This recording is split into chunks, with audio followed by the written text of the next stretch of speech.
quiero decirte que es un tema muy lamentable, el tema de la violencia, y es un tema que todo el mundo tiene que recordar, haciendo un poco de memoria, heredado desgraciadamente por aquellas poco célebres o tristemente célebres bandas de cabilleros de Acción Democrática que desde el sector de la construcción pues implementaron toda esta cultura, ¿no? Luego se ha venido extendiendo y se ha venido degenerando hasta llegar a situaciones muy preocupantes como en las que estamos el día de hoy, ¿no?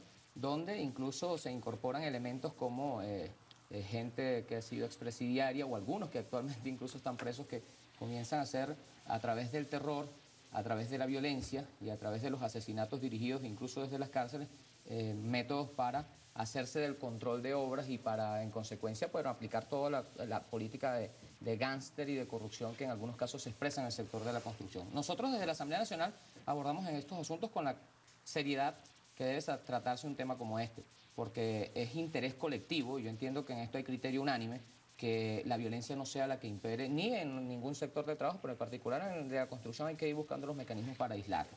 Y algunos métodos incluso han venido surgiendo como propuestas desde el sector de los trabajadores a propósito de lo que está haciendo ahora la discusión y los debates de la Ley Orgánica del Trabajo. Nosotros seguramente enriqueciendo pues con la sabiduría popular, que en términos mayoritarios y casi absolutos se opone a la violencia, enriqueciendo con esas ideas, con esos elementos, seguramente tendremos algunas formas para seguir en el camino hacia Dios mediante, pronta eliminación definitiva de la violencia como método para hacer sindicalismo, Pero tú porque no no es válido. pero tú no crees que ha habido debilidad de parte de las autoridades. Mira, tú pasas por cualquier construcción, Francisco, tú bien lo sabes, privada o pública, y ves una pinta con un atomizador VT, fulanito de tal, periquito de los palotes, y hacen algo. Sí, bueno, Es una manera, fíjate, sí se ha hecho, ¿no? este es el espacio que yo No se ha controlo alcanzado. y solamente mi gente es la que puede trabajar Claro, sí aquí, se ha nada hecho. más, eso lo Los ves en todas compañeros de la partes. construcción, por cierto, los dirigentes principales, lo que pasa es que esto aguas abajo se degenera mucho, ¿no?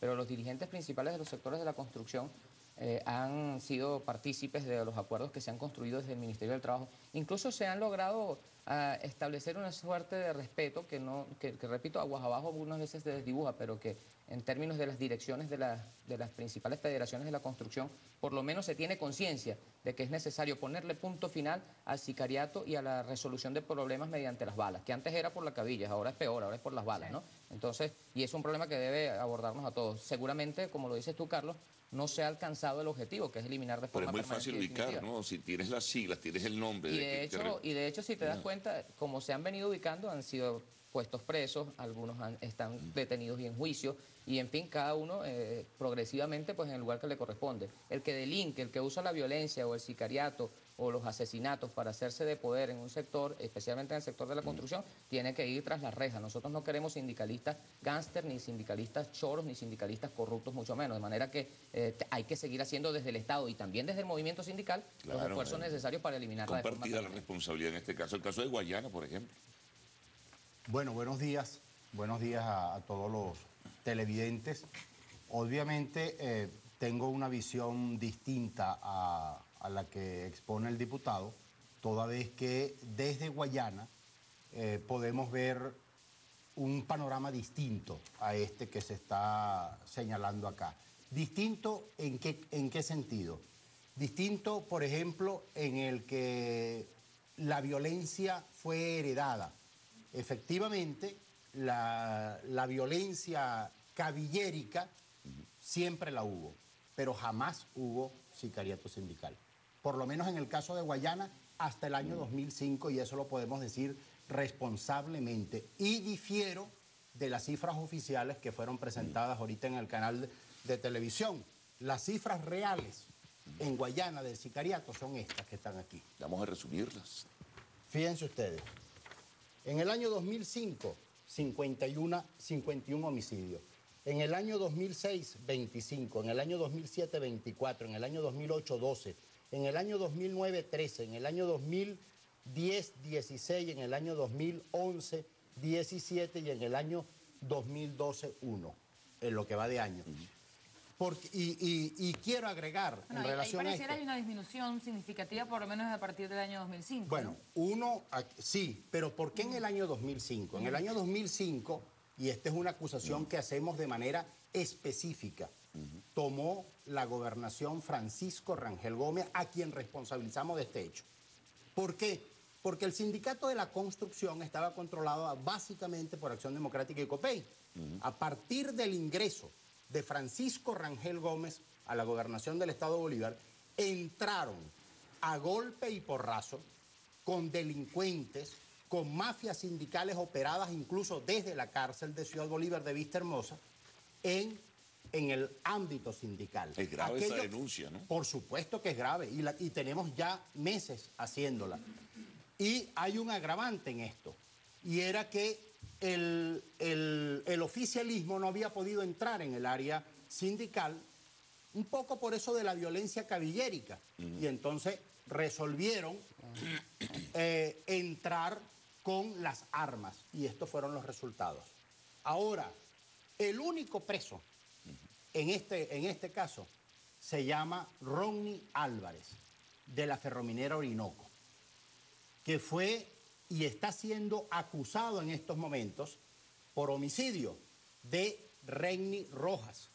Y resulta que toda la ferrominera y todos los trabajadores de la ferrominera vieron que fue Héctor Maicán, compañero del oficialismo, dirigente sindical del oficialismo, quien está en libertad, que estuvo preso 72 horas y que fue puesto en libertad para acusar a un muchacho absolutamente inocente, que es Ronnie Álvarez, que nunca ha tenido antecedentes penales de ningún tipo y que además de eso es pastor evangélico, miembro de la iglesia evangélica. Entonces, es el único detenido. ¿Y quién es el responsable del asesinato? Héctor Maicán. Y todo el mundo lo sabe, incluso... ¿O ese mismo dirigente sindical es el responsable del asesinato? Del asesinato, él mismo. Él fue el que accionó. Incluso desaparecieron la única prueba que había, que era la de un video que tenía la ferrominera Orinoco, videos oficiales, o sea, de los portones, porque eso fue en el medio de una asamblea electoral que se estaba desarrollando allí. Ahora, nosotros responsabilizamos al gobernador. ¿Por qué?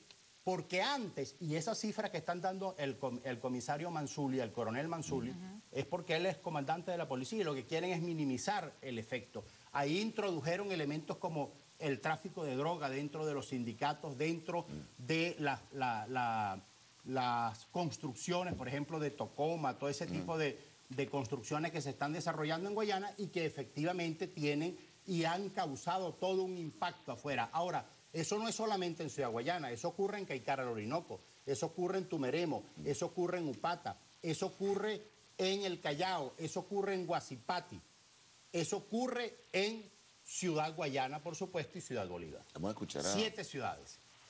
José Elías Torres. Sí, bueno, ante todo, buenos días. Y en verdad que el tema es muy importante, ¿no? Y interesante. Yo en verdad debo reconocer la sinceridad del diputado Torrealba cuando dice que antes por lo menos eran golpes, cabillas, hoy en día son tiros y balas. Antes no pasaba de un chichón, una pelea por un control de poder dentro de una organización sindical o una obra. Hoy en día no, hoy se quedan familias, niños, huérfanos, producto del control, no sé si de poder por el control de la zona donde está una obra X determinada o simplemente por la cuestión eso que genera la riqueza, el dinero que puede generar esto. 150 muertos veo que señala aquí el amigo, una cifra más creíble en los últimos 5 o 6 años. 150 familias, me imagino yo, que quedan desamparadas. Pero el problema no radica solamente en la cuestión del control de las obras, que más que todo se siente mucho en el sector de la construcción, sin que nosotros nos pensemos también que en otros sectores hay algunos problemas también de controles y de peleas por este tipo de cuestiones, como el sector de transporte, que el sicariato ahí funciona menos, pero se supone que hay controles de rutas, algo por el estilo. Pero lo más difícil, lo más grave de esto no es que esté pasando, sino, como usted dice, que en este momento el gobierno prácticamente que debería tener un mayor control, que debería ser el que garantizara la protección de todos los ciudadanos y que estas cosas no pasaran, aquí hay una total impunidad en estos casos que nosotros hemos estado viendo señalando y que es una de las cosas que hemos venido denunciando. Yo creo que la única manera de poder acabar esto no es solamente tirar a la policía, a la guardia a la calle, yo creo que es llamar a los verdaderos dirigentes sindicales de ese sector que alguna influencia debe tener sobre estos trabajadores y buscar la manera de hacer unas mesas de trabajo, buscando la manera de crear un cinto de seguridad y buscar la manera realmente de que los que fueran delegados sindicales fueran verdaderos trabajadores y no personas que van ahí a buscar un control por algunos